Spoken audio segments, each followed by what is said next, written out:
Channel ওয়ানের পরে বাংলাদেশ প্রতিদিনের সঙ্গে কথা বলেছেন সাবেক রাষ্ট্রপতি শাহাবুদ্দিন চুপ্পু। গত রাতে এই ঘটনাটা ঘটেছে, অর্থাৎ মানে একই রাতে দুইটা গণমাধ্যমের সঙ্গে কথা বলার ঘটনা আমরা দেখলাম এবং সেই ঘটনা নানা রকমের ইঙ্গিত দিচ্ছে।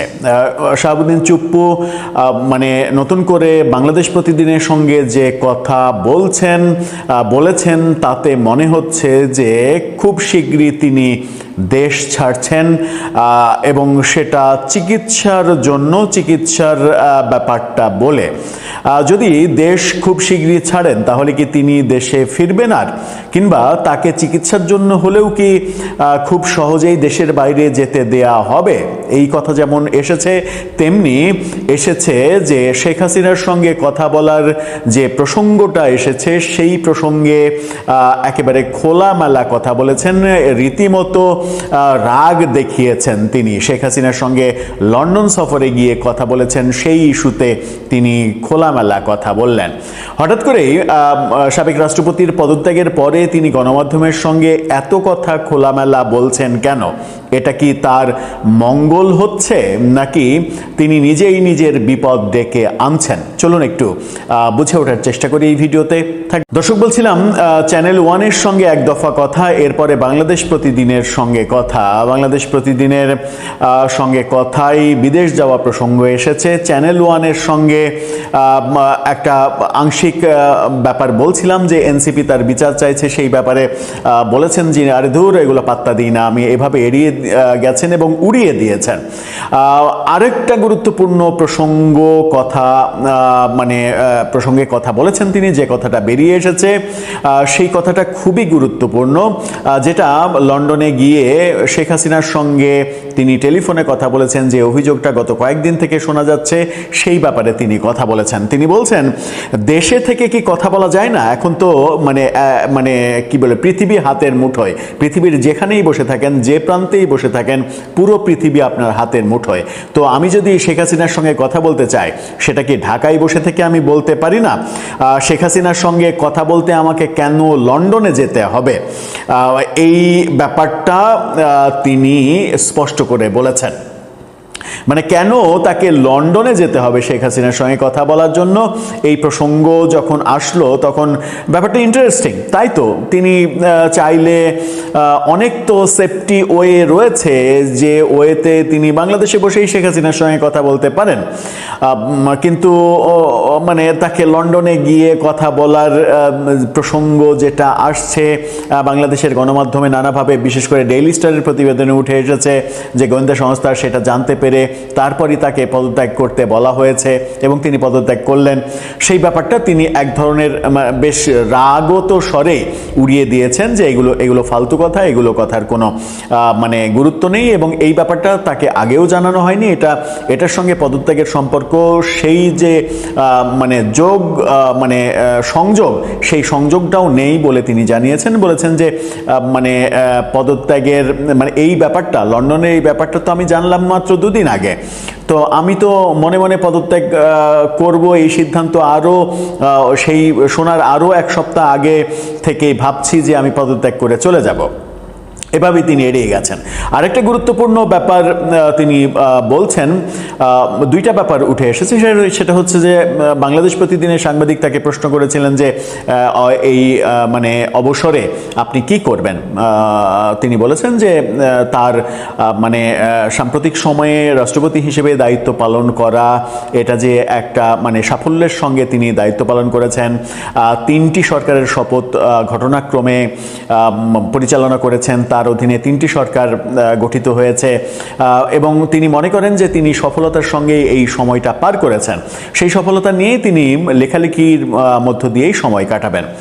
সব থেকে গুরুত্বপূর্ণ কথা সেটা হচ্ছে যে তার চিকিৎসা জন্য তার বিদেশে যাওয়া প্রয়োজন এবং এই মুহূর্তে শরীরের অবস্থা খুব ভালো না, তার জন্য তিনি আরও 10-12 দিন সময় নেবেন। এই 10-12 দিন সময় নিয়ে শরীরের অবস্থা একটু থিতু হলে তিনি দেশের বাইরে যাবেন চিকিৎসা নিতে। একেবারে স্পষ্ট বলেছেন যে 10-12 দিন পরে আমি হয়তো দেশের বাইরে যাব চিকিৎসা নিতে।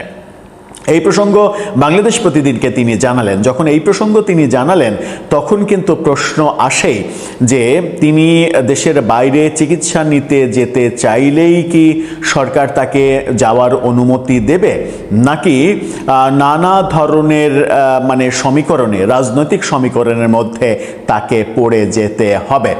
ব্যাপারটা আমরা সাদা চোখে যেভাবে ভাবছি সেরকম ঘটনা নাও ঘটতে পারে, কারণ বাংলাদেশের রাজনীতি খুব একটা সুস্থির মানে যে সংস্কৃতি, সেই সংস্কৃতির উদাহরণ দেয় না, তেমন একটা ব্যাপার আমরা দেখি না। বাংলাদেশের রাজনীতি মানেই হিংসা বিদ্বেষের রাজনীতি। সেই রাজনীতি থেকে বিএনপি কতটা সরে আসতে পারে সেটাই এখন দেখার বিষয়। দর্শক, আপনার কি মনে হয়, মানে সত্যিই কি তিনি লন্ডনে গিয়ে শেখ হাসিনার সঙ্গে কথা বলেননি, কিংবা সত্যিই কি তিনি 10-12 দিনের মধ্যে দেশের বাইরে চিকিৎসার জন্য যেতে পারবেন? আর যদি চিকিৎসার জন্য দেশের বাইরে যান তাহলে কি তিনি এবার ফিরবেন? অনেকগুলো প্রশ্ন, আপনার মন্তব্য জানিয়ে লিখতে পারেন আমাদের কমেন্ট বক্সে। এটা বুঝি না, বিএনপির একটা কিন্তু ঐতিহাসিকভাবে বিএনপি রাষ্ট্রপতিকে নিয়ে ডিল করতে পারে না। আপনি হিসাব করে দেখেন পান্না ভাই, 82 সালে হোসেন মোহাম্মদ এরশাদ যে রাষ্ট্র ক্ষমতা দখল করলো তখন কিন্তু আওয়ামী লীগ ক্ষমতায় ছিল না, তখন ক্ষমতায় ছিল বিএনপি। এবং বিএনপির আব্দুস সাত্তার তার মাত্র 4 মাস কি 5 মাস আগে বিপুল ভোটে, যদিও ডক্টর কামাল হোসেন কারচুপির অভিযোগ করেছিল বা আওয়ামী লীগ সহ অন্যান্য দল, তারপরও আব্দুস সাত্তার বিপুল ভোটে বিজয়ী রাষ্ট্রপতি ছিল, জিয়াউর রহমানের খুবই ঘনিষ্ঠ ছিল, কিন্তু আব্দুস সাত্তার নিঃশর্ত আত্মসমর্পণ করেছে।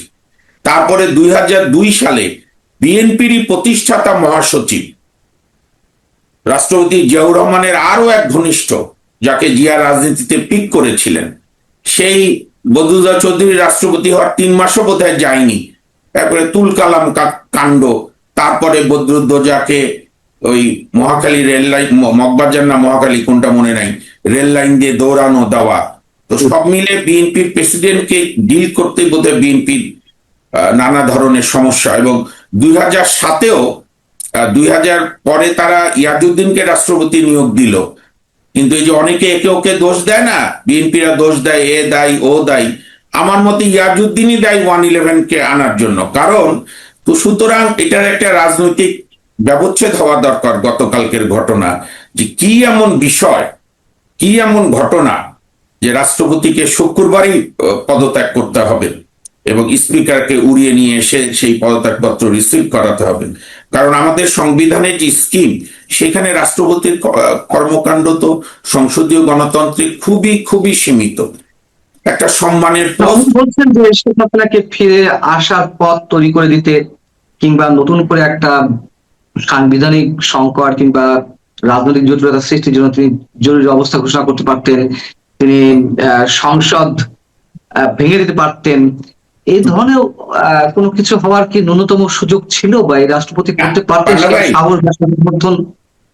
পান্না ভাই, আমার দাদি একটা কথা বলতেন, আগেকার দিনের মানুষ তো পণ্ডিত ছিলেন, যে মূর্খদের কোনো গ্রাম নাই, সব গ্রামই মূর্খ থাকে। প্রথম কথা, প্রেসিডেন্ট এই গতকাল যিনি রিজাইন দিলেন, বীর মুক্তিযোদ্ধা শাহাবুদ্দিন চুপ্পু সাহেব থাকতেই তো শেখ হাসিনা দেশ ছাড়লেন, আওয়ামী লীগ সরকারের চেঞ্জ হলো, রেজিম চেঞ্জ হলো, তো তখনও তো উনি আটকাতে পারতো জরুরি আইন দিয়ে। ওনাকে দোষ দিয়ে তো লাভ নাই। আমাদের সাংবিধানিক স্কিম এরকম যে এইখানে প্রধানমন্ত্রী এবং ক্যাবিনেটের কাছে সব ক্ষমতা, আর ক্ষমতা কাদের কাছে থাকে? যাদের হাতে বন্দুক থাকে, অর্থাৎ সেনাবাহিনী। তো এই 5 আগস্টের আন্দোলন তো বুঝাই যাচ্ছে, আমি ভদ্রভাবে বললেও এটা সেনা সমর্থিত, সেনা নির্দেশিত একটি আন্দোলন, বা আন্দোলন না যদি বলেন, আন্দোলনের একটি চূড়ান্ত রূপ। তো সেখানে রাষ্ট্রপতির কি করার আছে? হ্যাঁ, একটাই করার থাকতো, উনি জীবনটা দিয়ে দিতে পারতো, তাই দিয়ে যদি লাভ হতো সেটা অন্য বিতর্কের। তা এখনো যেখানে প্রধানমন্ত্রী আছে, সংসদ আছে, সেনাবাহিনী সরকারের সঙ্গে তো ছন্দেই আছে, এখানে ওনার কি ফাংশন? কাজে এটা মনে হয় অবান্তর। বরং আজকের দিনে আমরা স্মরণ করতে পারি যে তার যে 18 মাস ডক্টর ইউনূস তার প্রতি যে অমানবিক অত্যাচার চালিয়েছিল, এবং ইউনূসের সাঙ্গপাঙ্গরা যেভাবে মবক্রেসি করেছিল, যেভাবে সাংবিধানিক শেষ পথটিকেও শূন্য করে দিয়ে এখানকে সিরিয়া, আফগানিস্তান, ইরান বানাতে চেয়েছিল, সেইখানে ওনার যে দৃঢ়তা, আমি দৃঢ়তা বলছি মানসিক দৃঢ়তা, অনেকে কিন্তু এই টেনশন অ্যাবজর্ব করতে পারতো না, কিন্তু উনি যেহেতু বীর মুক্তিযোদ্ধা, এবং তখন বিএনপিকেও ধন্যবাদ দিতে হবে ইতিহাসের জন্য, বিএনপিও বলেছে যে না, রাষ্ট্রপতির পদত্যাগের প্রয়োজন নেই, তাহলে সাংবিধানিক পদ শূন্য হবে। কারণ ইউনূসের তাহলে আরো আরো কয়েক বছর তার এই দুঃশাসন, ইউনূস, আসিফ নজরুল সহ তাদের যে গ্যাং, তাদের অত্যাচার, তাদের বাংলাদেশকে মৌলবাদী রাষ্ট্র বানানোর সকল চক্রান্ত ইউনূস সফল করতে পারত। সেইখানে রাষ্ট্রপতির দৃঢ়তা, পদত্যাগ না করা, এইটা ইতিহাস তাকে মূল্যায়ন করবে একজন বীর যোদ্ধা হিসাবে, সেনানী হিসাবে। কিন্তু আপনি দৃঢ়তার কথা বলছেন, অনেকে তো আবার তাকে গ্রেপ্তারের দাবি জানাচ্ছে, এবি পার্টি থেকে শুরু করে ইনকিলাব মঞ্চ কিংবা এনসিপি, জামাতও চিন্তা ভাবনা করছে তারা মামলা করবে কি করবে না। তাহলে দৃঢ়তা যদি দেখিয়ে থাকে, তাহলে এদের এই দাবিগুলো কি, মানে কোন পর্যায়ের? জুলাই আগস্টের ঘটনায় সাবেক রাষ্ট্রপতির কোনো দায় নেই, কারণ উনি কোনো নির্বাহী দায়িত্বে ছিলেন না, এবং ওনার ওই সময়কালে আমরা কোনো বক্তব্য দেখিনি যে না এই আন্দোলন দমন করতে হবে, এই আন্দোলন হ্যান করতে হবে। উনি একজন রাষ্ট্রের 1 নম্বর নাগরিক হিসাবে, সবার রাষ্ট্রপতি হিসাবে যা ভূমিকা ছিল উনি সেভাবেই ছিলেন, এবং এই এই কর্মকাণ্ড হচ্ছে নির্বাহী বিভাগের দায়িত্ব, রাষ্ট্রের আইন শৃঙ্খলা ঠিক করা। তো সেই হিসাবে, আর এনসিপি, আমি এই সুযোগে একটা কথা বলি পান্না ভাই, আপনার অনুমতির সাপেক্ষে, মানে সময় সাপেক্ষে, অনেকে অনেক কারণে অনেকের বিরোধিতা করে। জামাত, এনসিপি তো জামাতের যুব শাখা, আমি বলি ইয়াং ব্রাঞ্চ ওদের, বা ইনকিলাব মঞ্চনা যা যা আছে, মূলত এদের রাজনৈতিক শিক্ষা হচ্ছে পাকিস্তান। তো ওদের একটা রাগ ছিল যে এত কিছুর পর এত বড় বীর মুক্তিযোদ্ধা কেন এখনো রাষ্ট্রের রাষ্ট্রপতি হিসাবে থাকবে। কাজে সেদিক থেকে ওদের রাগ থাকতেই পারে মুক্তিযুদ্ধের উপরে। কারণ এখন তো দেখা গেল, বা ধরেন আজকে তো জুলাইয়ের 25 তারিখ, এবারকার জুলাই আন্দোলনের কর্মসূচিগুলো আপনি দেখেছেন, জনবিচ্ছিন্ন। কারণ জুলাই আন্দোলন 5 আগস্ট সন্ধ্যাবেলাতেই ম্লান হয়েছে, যখন তারা মুক্তিযুদ্ধ, বঙ্গবন্ধু, বাংলাদেশকে আক্রান্ত করেছে। কাজে তাদের এই দাবি অনর্থক, যুক্তিহীন এবং উগ্র রাজনৈতিক উদ্দেশ্য প্রণোদিত। আমার মনে হয় না এতে খুব একটা কিছু যায় আসে। আওয়ামী লীগের দৃষ্টিকোণেও, মানে আওয়ামী লীগের অধিকাংশ নেতা কর্মীদের ভাষ্যমতে সদ্য সাবেক রাষ্ট্রপতি শাহাবুদ্দিন সাহেব বিট্রে করেছে, তিনি বেঈমানি কাজ করেছেন। তাদের এই বক্তব্যের সঙ্গে আপনি কতটা একমত? মানে তার কি করার ছিল, কি করতে পারতেন তিনি? বিট্রে শব্দ তো খুব কঠিন শব্দ, কে কাকে বিট্রে করলো। তো এখানে তো আমার মতে, আমি খুব অল্প বুঝি, আমার মতে যে পরিস্থিতি হয়েছিল এবং বাংলাদেশ সেনাবাহিনী বা 3 বাহিনী যে সিদ্ধান্ত নিয়েছে, তার বিরুদ্ধে দাঁড়ালে বড়জোর উনি গ্রেপ্তার হতেন বা অ্যারেস্ট হতেন, বা উনি হত্যাকাণ্ডের শিকার হতেন। তো হত্যা হওয়াই যদি গর্বের হয়, সেটি যার যার রাজনৈতিক বিশ্বাসের ব্যাপার। বরং রাষ্ট্রপতি পদে থেকে পরবর্তী যে বেশি বিপর্যয় তো উনি ঠেকিয়েছেন, ইউনূসের পুরো চক্রান্ত পরিকল্পনা সফল হতে দেননি। ইভেন শেখ হাসিনাও যদি সেনাবাহিনীর ব্যবস্থাপনাই হোক, যেভাবে হোক উনি গিয়েছেন, আওয়ামী লীগ যারা করে তাদের জন্য তো শেখ হাসিনা বিশাল সম্পদ, দেশেরও একটা বড় মানুষের জন্য। তাহলে কি আমরা শেখ হাসিনা সরে যাওয়াকে নিন্দা করব, নাকি একটা রাজনৈতিক কৌশল বলবো? তো এগুলো এখন শোনেন, আরেকটা আওয়ামী লীগের, আমি বন্ধু বান্ধব যারা ছোট দেশ তো সবাই সবাইকে চিনি, একটা রাগ দেখি আমি, একেবারেই বাচ্চার মতো রাগ, যে উনি বিএনপির লেখা বক্তৃতা পড়ে কেন। পার্লামেন্টারি সিস্টেমে ক্যাবিনেট অ্যাপ্রুভ ছাড়া রাষ্ট্রপতি কোন স্টেটমেন্ট তো দিতে পারে না, রাষ্ট্রপতি সংসদে বক্তৃতাও দিতে পারে না। এটা আওয়ামী লীগের যারা নেতারা খুব ভালো করে জানে, এবং খুব সম্ভবত আমি যদি ভুল না করি, আওয়ামী লীগের আমলে 96 কি 97-তে আগে এটা কাস্টম ছিল, আওয়ামী লীগ আমলে একটা সার্কুলার হয়ে আছে যে প্রেসিডেন্ট পার্লামেন্টে যাই বক্তৃতা দেবে ক্যাবিনেট অ্যাপ্রুভ করে দেবে। সুতরাং এখানে শাহাবুদ্দিন চুপ্পু সাহেবের কিছু করার নেই। যারা এই কথা বলেন তারা ওই একই সাথে বলেন যে প্রয়োজনে তিনি এইসব শব্দ উচ্চারণ করতেন না, তিনি বক্তব্য দিতেন না, তিনি রিজাইন করতেন। রিজাইন করাটাই কি সমাধান ছিল কিনা?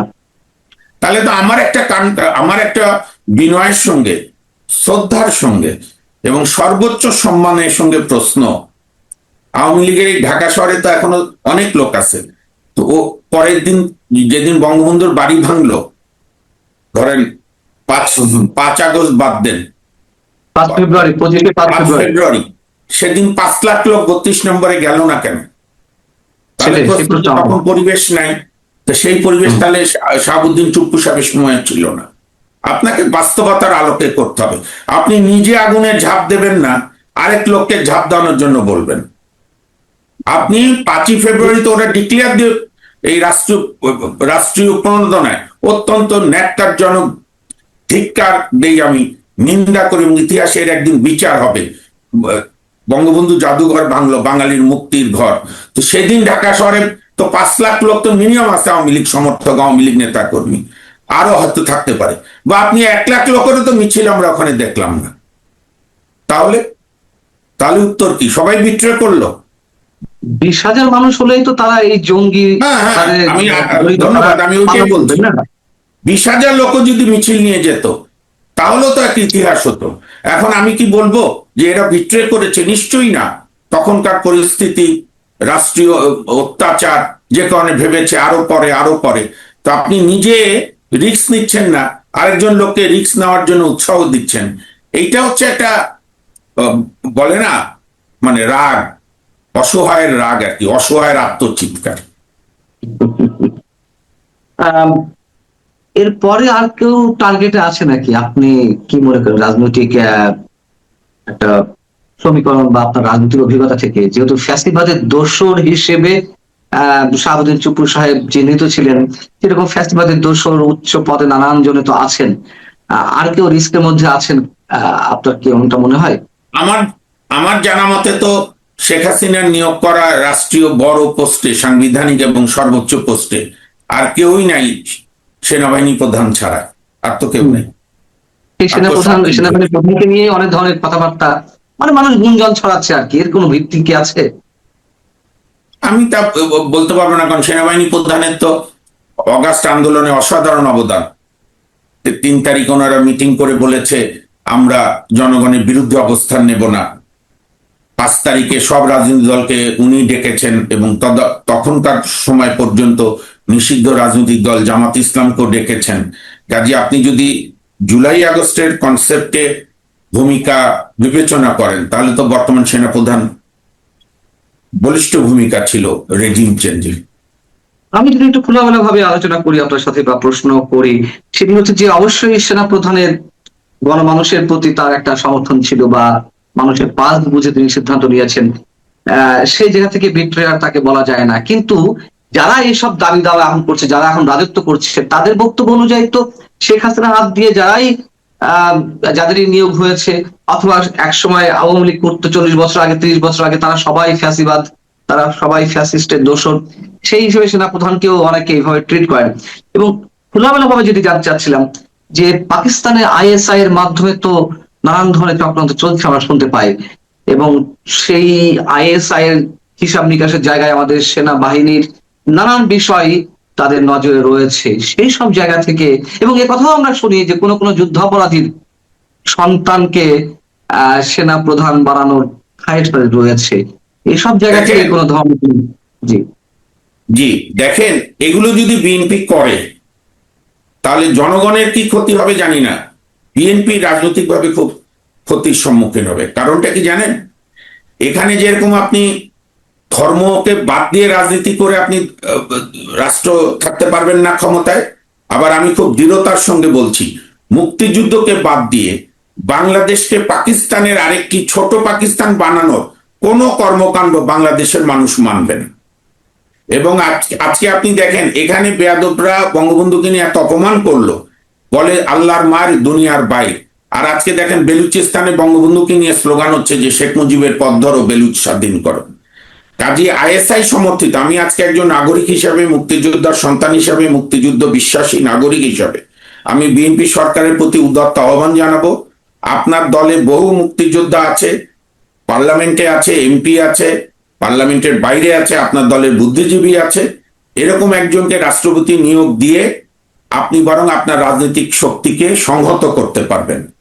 আর ফ্যাসিবাদ সব খুঁজতে গেলে তাহলে তো কম্বল গা কি বলে, লোম বাঁচতে কম্বল উজাড়ের মতো। আওয়ামী লীগ বাংলাদেশে এখনো 35 থেকে 40% জনগোষ্ঠীকে নিয়ন্ত্রণ সমর্থন পায়। তাহলে এইটা কোনো কথা না, কোনো কোনো টার্মে ফ্যাসিস্ট কেউ হতেই পারে।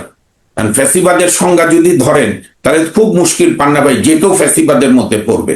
ফ্যাসিবাদে বুলগেরিয়ার বুদ্ধিজীবী ঐতিহাসিক দিমিত্রি ফ্যাসিবাদের যে সংজ্ঞা বলে গেছেন, যেটা মার্কিন যুক্তরাষ্ট্রে ফ্যাসিবাদ বিরোধী জাদুঘরও আছে, 7টা সিমটম।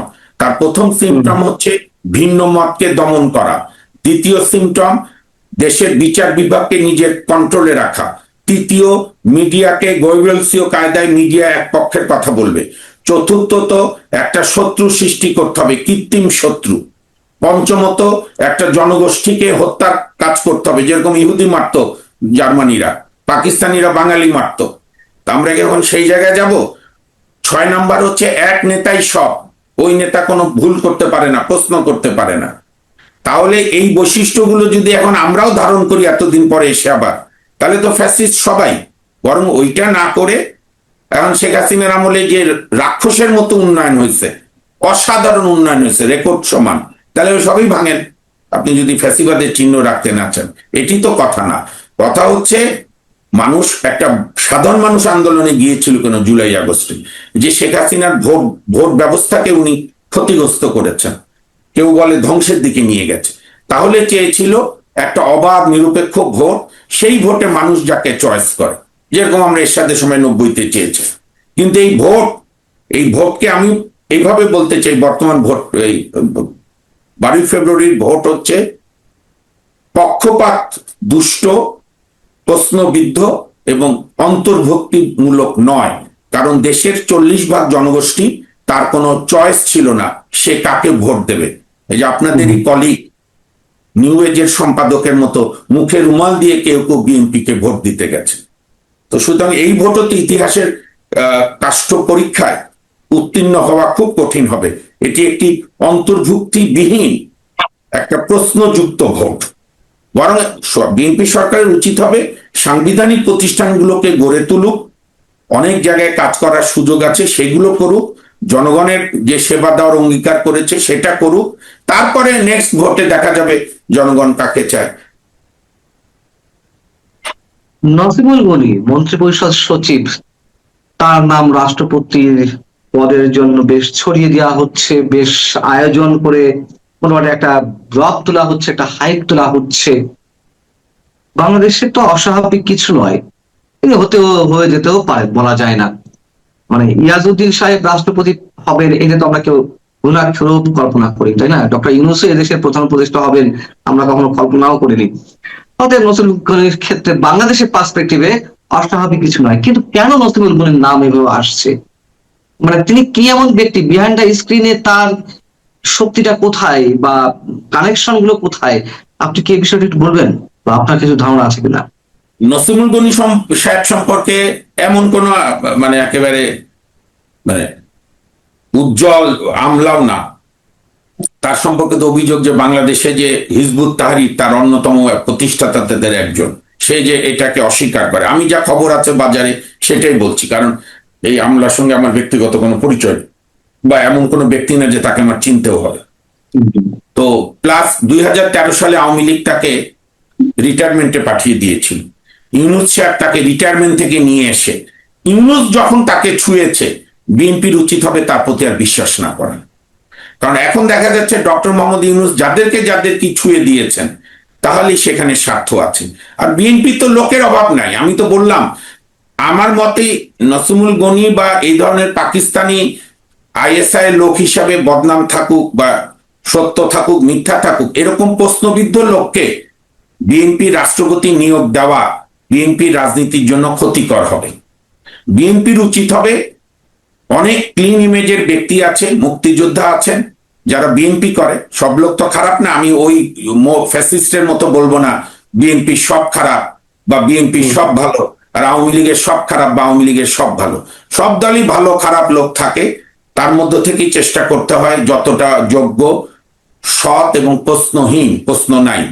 তা আমি মনে করি বিএনপি যেহেতু একবার রাজাকার হিসাবে বদনাম প্রাপ্ত লোক আব্দুর রহমান বিশ্বাসকে নিয়োগ দিয়েছে এবং বিএনপি এখনো দাবি করে বিএনপি শহীদ রাষ্ট্রপতি জিয়াউর রহমানের প্রতিষ্ঠিত দল হিসাবে তার আদর্শ অনুসরণ করছে, জিয়াউর রহমান মুক্তিযুদ্ধে বঙ্গবন্ধুর পক্ষে স্বাধীনতার ঘোষণা দিয়েছেন এবং 1974 সালে একটি নিবন্ধে তিনি ডেপুটি আর্মি চিফ হিসেবে লিখেছেন 7 মার্চ বঙ্গবন্ধুর ভাষণের পরই আমরা সিগন্যাল পেয়ে গিয়েছিলাম বাঙালি অফিসাররা, যে কারণে আমরা প্রস্তুতি নিচ্ছিলাম। আর এখন যেহেতু স্বাধীনতা বিরোধীদের একটা উত্থান ঘটানোর চেষ্টা ডক্টর ইউনূস গ্যাং করেছে, কাজে বিএনপির রাজনীতির জন্যই মঙ্গল হবে আমার মতে। একজন বীর মুক্তিযোদ্ধা, সে বিএনপির কেন্দ্রীয় নেতাও আছে, এমপিও আছে, আবার বাইরেও বুদ্ধিজীবীও আছে বিএনপি পন্থী। কারণ ধরেন বাংলাদেশের কালচারে একটা দল, যে দল ক্ষমতায় থাকে তার আদর্শ বিরোধী কাউকে প্রেসিডেন্ট করা হয় না, এবং এটা দোষেরও না। আমার আদর্শের একটা প্রেসিডেন্ট থাকা এটা খারাপ না। তো সেই হিসাবে বিএনপি যদি বিএনপির আজকে সহজ করে প্রমাণ দিতে হবে যে বিএনপি মুক্তিযুদ্ধের আদর্শকে ধারণ করে, যেটা তারা 12 ফেব্রুয়ারি ভোটের আগে বলেছে যে আমরা মুক্তিযুদ্ধের দল। তাহলে এই রাষ্ট্রপতি নিয়োগে সেই পরীক্ষায় তাদের পাশ করতে হবে। মুক্তিযোদ্ধা বা মুক্তিযুদ্ধের চেতনাকে ধারণ করে একজন ব্যক্তিকে রাষ্ট্রপতি নিয়োগ দিতে হবে। তার বদলে আপনি যে নাম বললেন বা আরো দু একটা এরকম পাকিস্তানি পন্থীর নামটাম শোনা যায়, বা যুদ্ধাপরাধীদের মানে দণ্ডিত, সর্বোচ্চ আদালত কর্তৃক দণ্ডিত, ফাঁসির প্রাপ্ত কাউকে বড় কোনো দায়িত্বে, তার ছেলে মেয়েকে দায়িত্বে দেওয়া, এই আত্মঘাতী কাজ বিএনপি বা বর্তমান প্রধানমন্ত্রী তারেক রহমান করবেন, আমি এটা বিশ্বাস করি না। আমার ওনার উপর আস্থা আছে। উনি আর যাই হোক, স্বাধীনতা বিরোধী কাউকে এখনই উনি কোনো সুযোগ দেবে না। না, আমরাও সেটা বিশ্বাস করতে চাই না, কিন্তু আপনি বলছেন যে বিএনপি রুচিত হবে না। ডক্টর ইউনূস যাকে যাকে স্পর্শ করেছে, যার যার উপরে তার আশীর্বাদ ছিল, সেখান থেকে খুবই সাবধানে থাকা এবং সেখান থেকে একেবারে মোটামুটি দূরত্ব বজায় রাখা। কিন্তু যেহেতু তারা আওয়ামী লীগকে এখন ইউনূস সাহেবের মতোই ডিল করছে, এবং আওয়ামী লীগ দেশের একটি বড় রাজনৈতিক সংগঠন, আপনি আমি পছন্দ করি না করি, সুতরাং এবং অভ্যন্তরীণ রাষ্ট্র পরিচালনাও বিএনপির সিদ্ধান্তহীনতায় ভুগছে। অনেক যোগ্য জায়গায় কোনো অ্যাপয়েন্টমেন্ট দিচ্ছে না, পুরাতন স্টাইলে চলছে, চাঁদাবাজি সীমাহীন হচ্ছে, যে কোনো জেলা উপজেলায় কোনো প্রকার কোনো পরিবর্তন নেই, সবকিছুকেই আমার লোক খোঁজার চেষ্টা চলছে। মন্ত্রীদের ছেলে মেয়ের নামে ইউনিয়ন পরিষদ হচ্ছে, পরে আবার প্রধানমন্ত্রীকে হস্তক্ষেপ করতে হচ্ছে। কাজে সব মিলিয়ে রাজনৈতিক স্থিতিশীলতা আসার সুযোগ দেখছি না। তবে আমি এখনো প্রত্যাশা করি, আমি স্বপ্ন দেখালো যে বিএনপির 5 বছর ঠিক মতো চালানোর স্বার্থে গণতান্ত্রিক আচরণ করবে। নিষিদ্ধ আর গণতন্ত্র একসঙ্গে যায় না। বিএনপি এটা যত তাড়াতাড়ি অনুধাবন করবে, তত তাড়াতাড়ি বিএনপির জন্য মঙ্গল, দেশের জন্য মঙ্গল। আপনার জন্য অনেক অনেক শুভকামনা সৈয়দ মামুন মাহবুব। আপনাকে অনেক অনেক ধন্যবাদ আমাদের সঙ্গে যুক্ত থাকার জন্য। দর্শক, আপনারা যারা শুনছিলেন, এতক্ষণ সঙ্গে ছিলেন, আপনারা ভালো থাকবেন। আল্লাহ হাফিজ।